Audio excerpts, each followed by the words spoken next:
আসসালামু আলাইকুম। আপনারা যারা ইউরোপ যেতে চান, বিশেষ করে আপনাদের উদ্দেশ্যে ভিডিওটি খুবই গুরুত্বপূর্ণ। এখানে দুটো বিষয় নিয়ে কথা বলবো। একটা হলো থাইল্যান্ডের জব ভিসা নিয়ে এসে থাইল্যান্ড থেকে আবার ইউরোপে যাবেন, একটা বিষয়। একটা হলো বেলারুশ নিয়ে। তো অনেকেই প্রশ্ন করে থাকেন, ভাই বেলারুশ কি ইউরোপ? ভাই, যে ব্যক্তি আপনাকে বলেছে তাকে নাকি বলেছে কেউ একজন। অনেকে প্রশ্ন করেন যে ভাই বেলারুস নাকি ইউরোপ, বেলারুস থেকে অনেকেই মার্কেটিং করে বা অনেকেই বেলারুসের জন্য মার্কেটিং করে, বলে যে ইউরোপের দেশ। আসলে বেলারুস ইউরোপ কান্ট্রি না, এটা সেনজেন তো দূরের কথা, নন সেনজেনও না, মানে ইউরোপের মধ্যেই পড়ে নাই। ইউরোপের বর্ডার কান্ট্রি, পার্শ্ববর্তী দেশ। অনেকে পার্শ্ববর্তী দেশের নাম আগে বলে, ইউরোপের সেনজেনভুক্ত দেশের নাম আগে বলে, এরপরে বেলারুস বলে। আপনাদের কথা এরকম ছিল। তো যাই হোক, আসলে ওটা পার্শ্ববর্তী দেশ হলেই যে খুব বেশি ভালো হবে আহামরি, ব্যাপারটা এরকম না। বেলারুসে থাকবেন আস্তে ধীরে, তারপরে ওখান থেকে মুভ হওয়া যাবে কি যাবে না এই বিষয়ে আমি কিছুই বলতে পারবো না। সো এই বিষয়ে আমাকে কেউ কিছু বলবেন না। আমার দায়িত্ব শুধু বেলারুস পর্যন্ত। বেলারুসে যাবেন, জব বিছানে দেবো, জব পাবেন। যদি জব না পান সেক্ষেত্রে আমাকে ক্লেম করবেন বা আমার অফিসে ক্লেম করবেন। এইটুকু আমাদের রেসপন্সিবিলিটি, যে বেলারুসে যাবেন, জব পাচ্ছেন কিনা বা ঠিকমতো স্যালারি পাচ্ছেন কিনা, এইসব রেসপন্সিবিলিটি আমরা নেব। বেলারুস থেকে অন্য দেশে কী করবেন না করবেন সেটা আমার দায়িত্ব না। বেলারুসের স্যালারি কম, হ্যাঁ স্যালারি কম, $500 থেকে $600 মধ্যে স্যালারি হবে। খরচ অনেক বেশি। পছন্দ হলে যান, না হলে আপনি ওই যেখানে কম বলবে সেখানে যাবেন, বা না হলে মুড়ি খাবেন, তা আপনার ব্যক্তিগত ব্যাপার। এখন অনেকেই বলেন, ভাই এত টাকাতে যাবো, বেলারুসের স্যালারি কম। সেটা আমার তো দেখার বিষয় না, আমি তো আপনার জোর করে নেই। আপনার আপনার মতো ভালো লাগলে যাবেন, নাহলে যাবেন না, শেষ।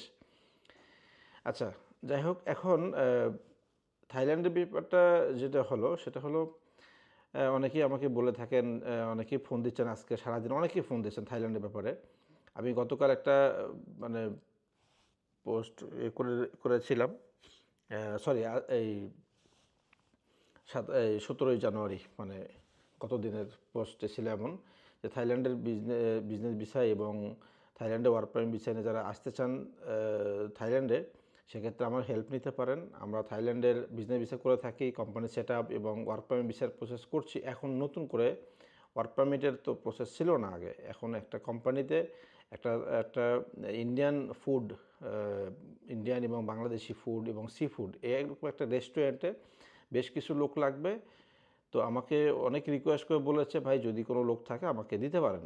তো একটা রেস্টুরেন্টে 8জন লোক লাগবে এবং 2জন শেফ লাগবে। যদি আপনারা যারা ইন্টারেস্টেড হন, সেক্ষেত্রে আমি হোয়াটসঅ্যাপে বিস্তারিত দিয়ে দেবো ইনশাআল্লাহ। যদি আপনারা কেউ ইন্টারেস্টেড হন, সেক্ষেত্রে যোগাযোগ করতে পারেন আমার সাথে।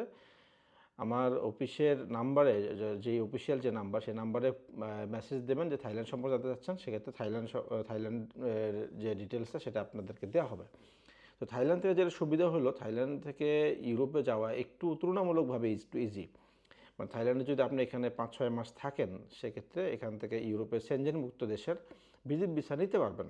এটা বৈধ উপায়, এটা কোনো ইলিগেল কোনো ওয়ে না, বৈধ উপায়ে। সেক্ষেত্রে আপনারা এই ওয়েটাও আপনারা চুজ করতে পারেন। অনেকেই বাংলাদেশ থেকে, যেন আমরা পর্তুগালে কাজ করে থাকি, আপনারা অনেকে জানেন যে পর্তুগালে ভিসার পরে এবং পৌঁছার পরে টাকা নিয়ে থাকি আমরা। এবং শুধু শুধু এটা বাংলাদেশ থেকে বা মিডল ইস্ট থেকে বাংলাদেশি ভাইদের জন্য শুধু। তো সেক্ষেত্রে হিউজ একটা অ্যামাউন্ট। আবার এটা অনেকে মনে করেন যে ইন্ডিয়ার ভিসা করতে পারছেন না, অনেক জটিলতায় পড়ে আছেন।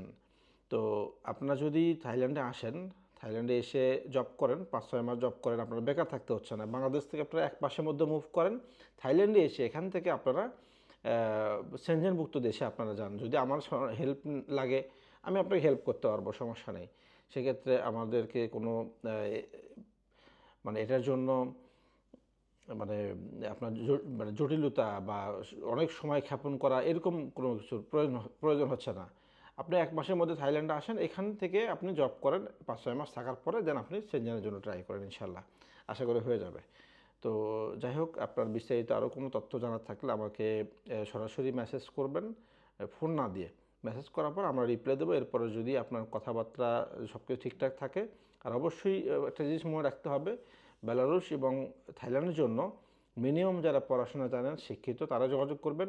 থাইল্যান্ডের জন্য অবশ্যই যারা শিক্ষিত, স্মার্ট তো লাগবেই।